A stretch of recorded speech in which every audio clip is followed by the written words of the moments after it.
लोकसभा चुनाव 2024 के पहले चरण के तहत आज वोटिंग हुई। आम चुनाव की तारीखों के ऐलान के बाद से ही भारतीय जनता पार्टी इस बार 400 के पार का नारा दे रही है। पार्टी का लक्ष्य है कि वह इस बार के चुनाव में अपने बल पर 370 सीटों से ज्यादा जीतेगी।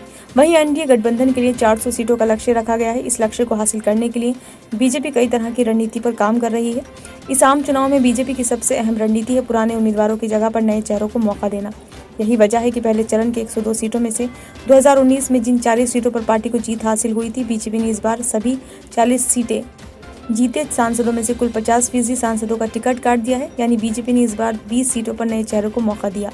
बीजेपी की इसी रणनीति को इस बार कुछ और पार्टियों ने भी अपनाया है। इस बार के पहले चरण के तहत 102 सीटों में से कांग्रेस को 2019 में से 15 सीटों पर जीत हासिल हुई थी। कांग्रेस ने भी इस बार अपने 15 सांसदों में से 47% का टिकट काट दिया। इसी तरह पहले चरण के तहत जिन 102 सीटों पर आज मतदान हुआ है, उनमें से 24 सीटों पर डीएमके को 2019 में जीत हासिल हुई थी, लेकिन डीएमके ने भी इस बार अपने 24 सांसदों में से 54% का टिकट काट दिया है।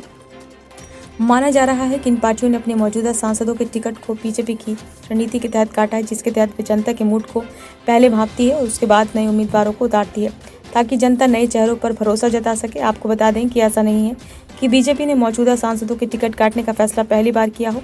चुनाव से पहले बीजेपी बड़े फैसले लेने के लिए शुरू से ही जानी जाती रही है। पार्टी जनता का मूड समझने के लिए समय समय पर आंतरिक सर्वे करवाती रहती है और इसी सर्वे के मुताबिक वे ये तय करती है कि वो आगामी चुनाव में किस रणनीति के साथ उतरेगी। और खास बात यह है कि बीजेपी को अपनी इस रणनीति में बीते कई चुनाव में सफलता हाथ लगी है।